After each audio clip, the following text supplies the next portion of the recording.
are and maybe a little anxious. This is Christian Walsh with Wire Associates. We've been helping buyers and sellers and tenants and landlords make the best decisions during these crazy days, and we're very excited to be we're very excited to be live. And what we're going to be doing is talking to Randi White. And Randi White, let's get her on here. Welcome, Randi. So, Hi. Randi, we're excited to have Randi on here for many reasons. She is a real estate agent who is based in Austin, Texas, and she is with Spyglass Realty. She's been licensed in Texas since 2019. That's right, isn't it? Yes, since 2019. Perfect. I've been doing real estate since about 2013 as transaction coordinating and assisting and whatnot, but actually licensed and working for myself since 2019. Well, we are excited. And she's also a YouTuber. That's where I found her. She's got a great channel. I'm actually a little jealous. I think her setup's a little better than mine. I need It's to brand get new. Yeah, I'm very proud of it looks good. It looks it. good. I need to get some LEDs in the background like that.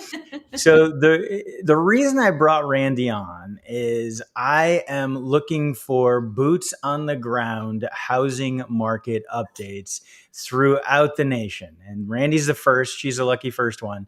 But we're hearing in the national headlines that it basically sounds like Mad Max Beyond the Thunderdome out there in the real estate market, where things are falling apart.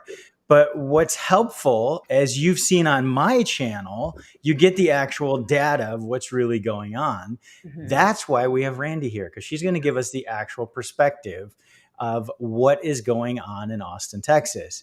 So again, this is our first live. So let me get some housekeeping out of the way. A lot of you may be interested in hearing about the Los Angeles eviction moratorium because I do a lot of those updates on my channel.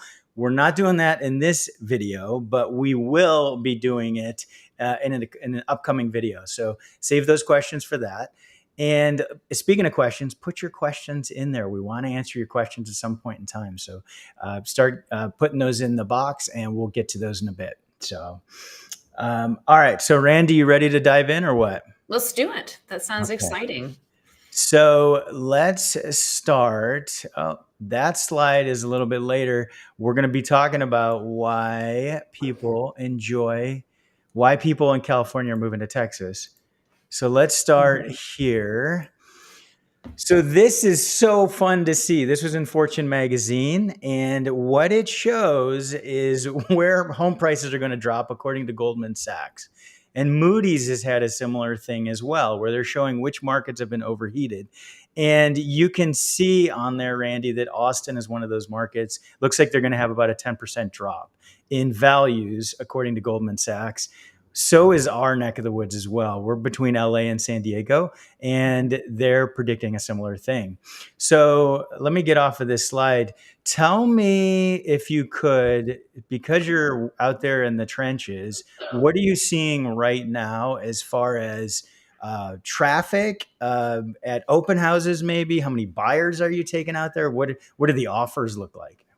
Yeah, so it's actually a really interesting week to be talking about this because myself, as well as my other agents in Spyglass, we are experiencing just a different week this week than that very gloomy Q4 that the entire real estate industry experienced. So for an example, a personal experience that I had is that there was a home that was on the market for about 45 days. And we had several price reductions at that point. And so my client and I were interested. We had been interested. We went to visit and they were having an open house. And it was full. There were people there. Although this home has been here for sale for over a month, there was plenty of people looking at it. And so then when we were discussing with the listing agent about potentially submitting an offer, he had one as well already in hand. So then I went on the meeting with my Spyglass agents, and it was the same story all around. There was multiple offers. A lot of it ends up being in the price point that is under 300,000. So I think there's some excitement that that price range is maybe coming back to Austin. We really haven't seen that since 2019. So to have some prices creep up, not in the city center of Austin, but in the outskirts of Austin, to have opportunities out there that are under 300,000. It's producing multiple offers. However, that is going to be just a hand select few of experiences, whereas the broader story here is still a much slower pace than what was happening for the last 2 years. And we are still settling into what that should feel like. And so a good example or a good explanation that I follow from somebody whose data I really appreciate, he said, our goal this year is to probably have our value trend follow along the same line as 2019 with no market disruptors like we had in 2020, 2021, and 2022. So to just have a normal year of real estate with the values still continuing to most likely cool off as Goldman Sachs is predicting, I think is what we're all preparing for. And in my opinion, I accept that. I'm like warmly accepting of no more extreme situations. It would be nice. Exactly. That's what's easy to forget. And that's why it's helpful to continue.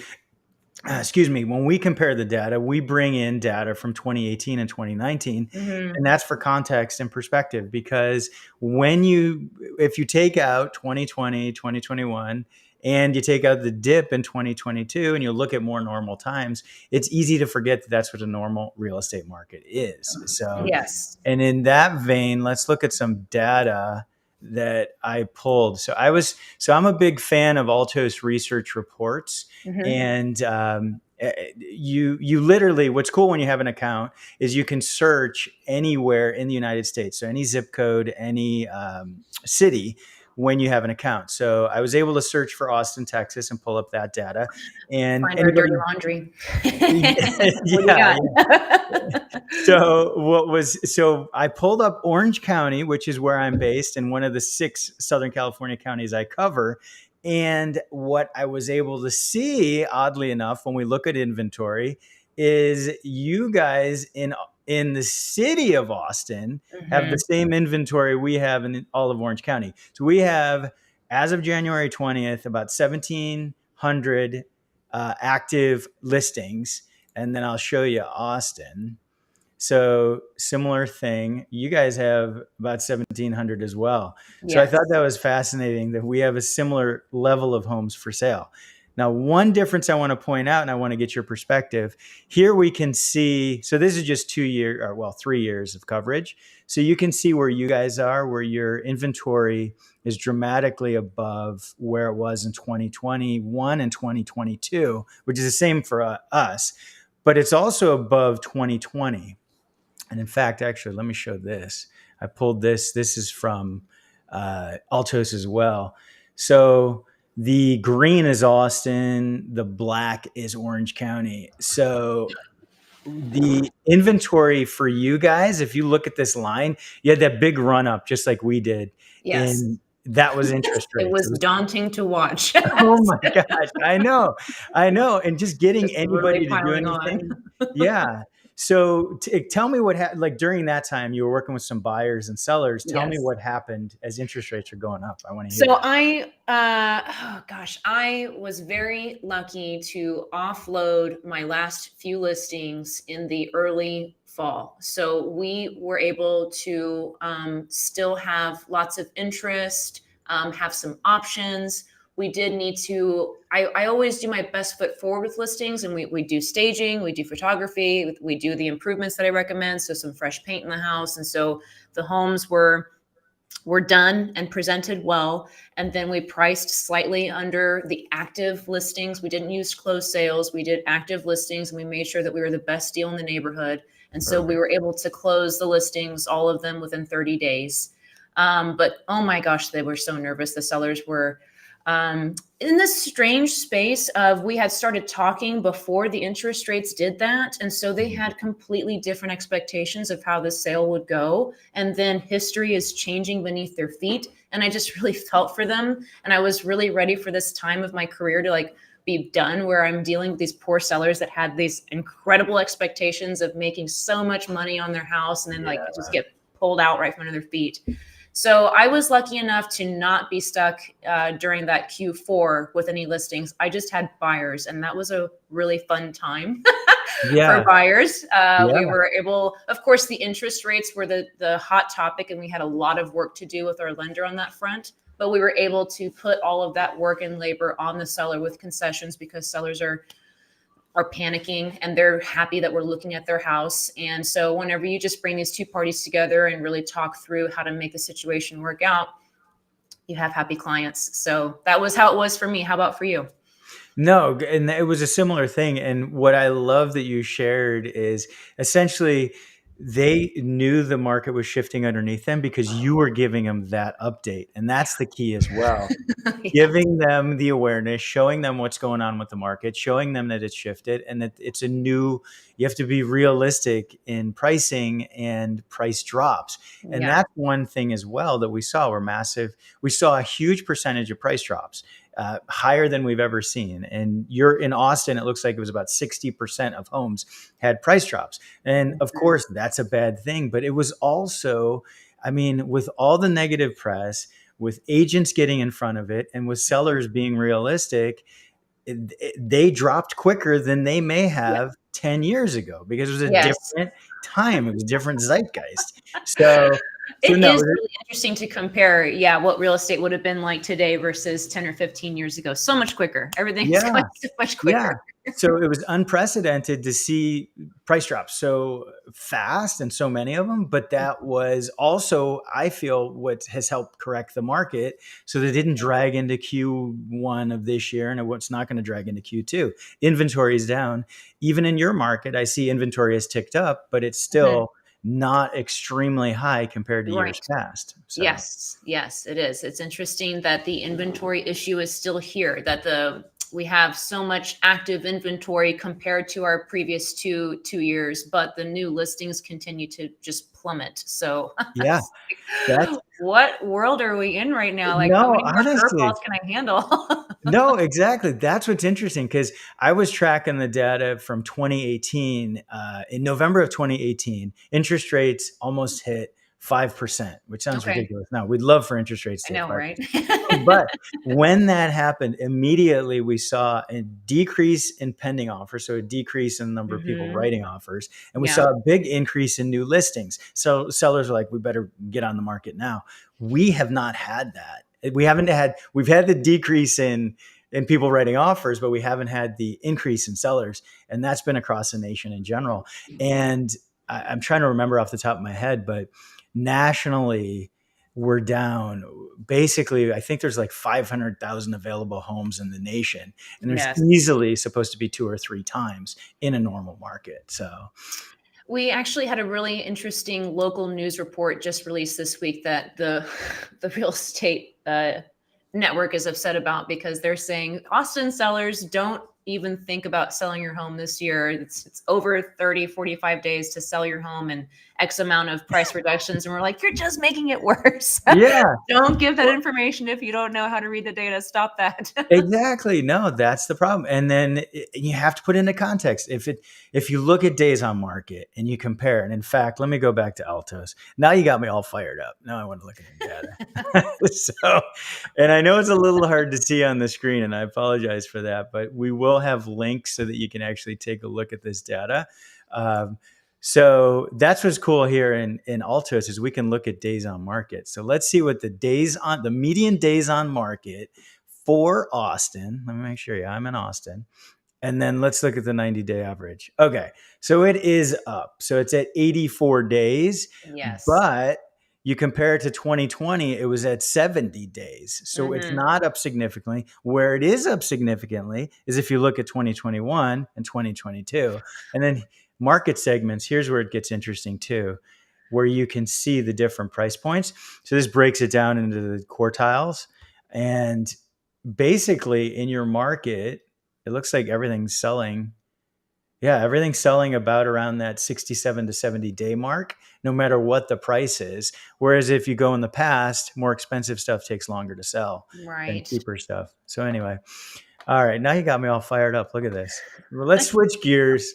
So I want to talk about this. So a lot of Californians moved to Texas. Okay, that's a fact. In fact, Texas A&M did a research project during the pandemic and found that in 2020, about 1 in 10 people moving to Texas were from California. Oh So my you, gosh. That's so hey, interesting. come on, we're not that bad. I'm really partial to it. My husband is actually from Orange County, so I'm there all the time, and so I love Californians. But Okay, good, good. yeah, Okay, perfect. So, and he's from Northern California or Southern? he's from Placentia, California. So Oh, Orange County, actually yeah. Orange What County. the Yeah. heck?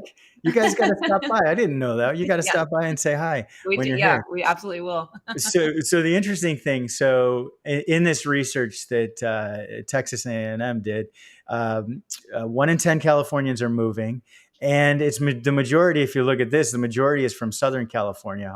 Almost nobody moves from Northern California. It's Southern California, and it's probably because the weather is so similar. And Yeah. they just figure, hey, let's move to Texas, and I want your opinion on why, and we're going to talk about stuff. So the other interesting thing is the California migration into Texas counties in 2020. Californians prefer Travis. Isn't that where Austin is? Austin's in Travis, right? Yes, Travis County is Austin. Yes. Okay. So people prefer Austin. Now, why is that? Tell us. Give us the secrets to why Gosh. Austin's so great. I think it's gotta be there's a few things, and it's one of them is gonna be certainly the politics or just it's not such a huge difference of going from a more maybe liberal state over to very red. Texas is very red, obviously. And then Yeah. Austin, they call it the blueberry and tomato soup. So it's not you're not having to experience such a huge culture shock. Also, Central Texas has got the same scenery. It's not mountains like California, but it's a hill country. And so you're having a lot more to look at, more scenic views. And it really makes a huge difference in comparison to Houston, Dallas. San Antonio has a little bit of hills, but not as much as Austin, that I think make it more visually appealing. And then I think Austin tends to have more opportunities business wise that match up with what Californians are already doing in their lives that they're having to leave for whatever reason, come over to Texas. So everything just feels similar, and they feel like they've found a little slice of what they loved about California inside of Texas. That would be my guess. And that's what Yeah. I've taken from a lot of my clients because my YouTube channel is popular in California for some reason. So Ah. a pretty big percentage of my clients tend to come from California. Well, hopefully it gets a little more popular in California now that you've been on my channel. It Yes, better. I hope so. So Y'all come on over. I love you, especially Orange County. So that's so funny. Yeah, visiting Placentia and Orange County, you speak our language here. I do. I do. I know all about La Mirada, Placentia. We're going over to we finally did Disneyland. That was very exciting. Oh, So nice. The thing about Disneyland, I love it to death, but I have 4 kids, and by the time I take my wife and my 4 kids, this you is cannot do it for less than $1,000 to yes. go visit the park. It's insane. It is insane. It's I don't worth know. it, I don't but know. People do like multiple day spans too. We just did one day, and that's all we yeah, needed. yeah. No, it is. And I live here. You had to fly in and go. So it's even more expensive. But no, it's worth visiting. So Austin, one of the things I want you to share and is, well, number one, Austin, I know has a big tech scene.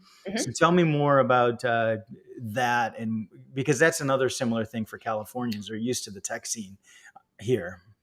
We have a very interesting development that we have yet to see how it will pan out, which is Chapter 313, which is a huge tax break for companies and businesses moving over to Texas that allows them to limit or put a cap on how much they can be taxed by the school districts for 10 years. Oh, And in wow. exchange, they put in their business, they build property, and they bring jobs to the area. So then the school, will obviously make more tax revenue off of that. And this exchange has been going on for, I believe, since the early 2000s. And it was extended 3, 4 times. And then finally it people started questioning whether the swap was really happening of Mhm. enough was being brought to these communities for this tax break to be implemented. And so Governor Greg Abbott finally decided to not extend it this time. So as of December 31st, 2022, we no longer have Chapter 313 in place. And so there's actually a lot of discussions and masterminds going on about will this change how much migration has been coming to Texas because the businesses no longer have this really large incentive to do so. You're speak, Um, you're speaking my language. I am. So I like to dive in on my channel into laws and taxes Yeah. and things like. So you're speaking my language and my subscribers' language. Like that's relevant, and it Yeah. could change migration patterns when Hmm. legislation like that changes. Yeah. And that brings up another question, and that is property taxes. Property I want taxes. you to briefly explain because I know it's different. Tell me a little bit about property taxes in Texas. Yeah, property taxes. And just so that I don't completely ignore your first question, so then in to answer what you were saying, I do feel that a large number of tech companies from California made their choice to come over to Austin because of Yeah. the Chapter 313 Yeah. solution. So that's why I brought that up. And so then, yes, to segue into property taxes for Texas, it's a popular idea that Texas doesn't have a state income tax, but what we do have is local property tax. And so that can become a really large discussion whenever you move here.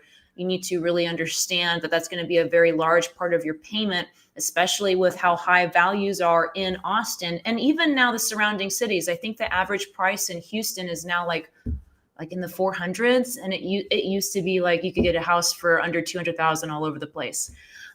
So property taxes end up being anywhere from like in Austin 700 to over 1200 per month as a part of your monthly payment.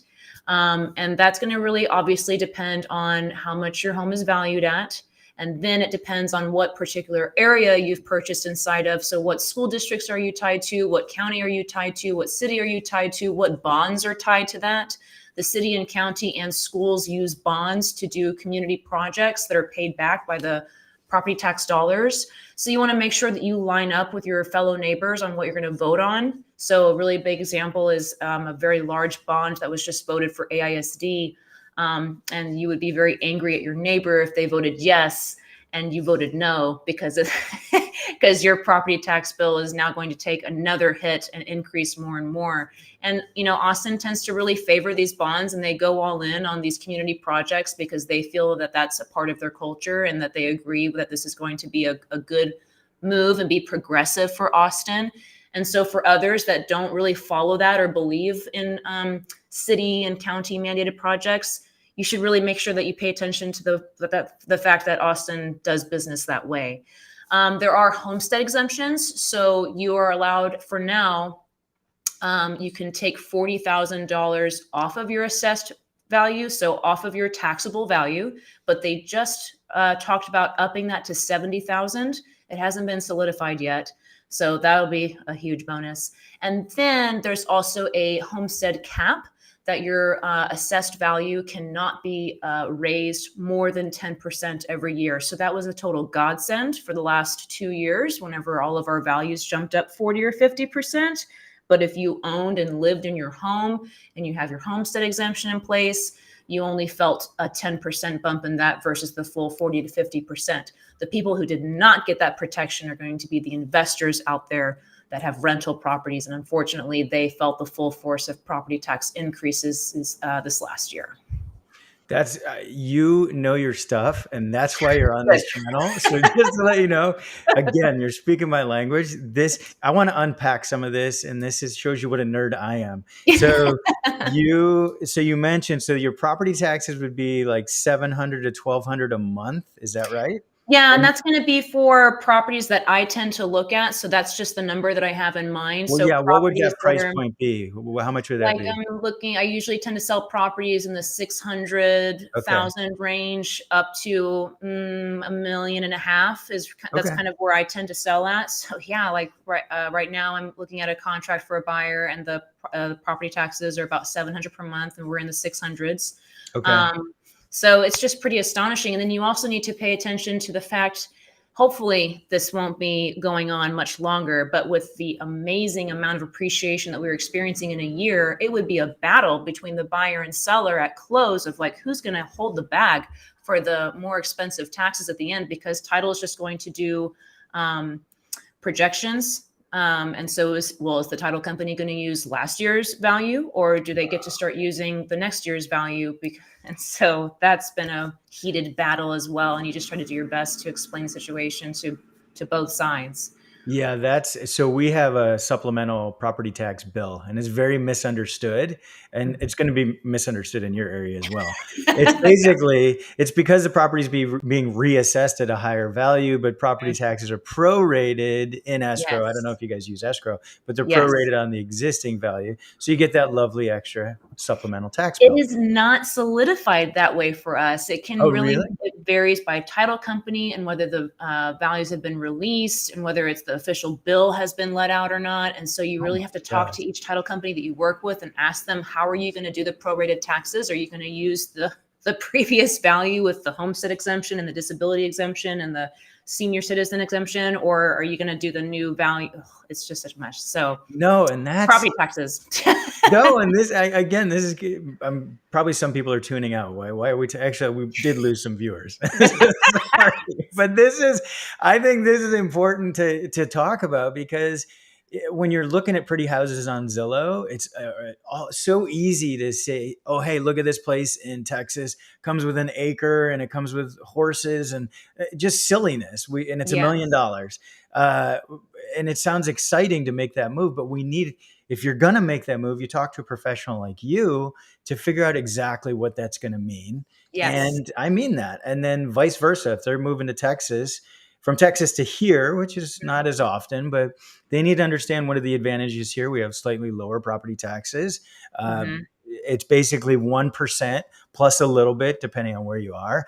And the maximum you can be reassessed or maximum it can be increased in a year is 2%.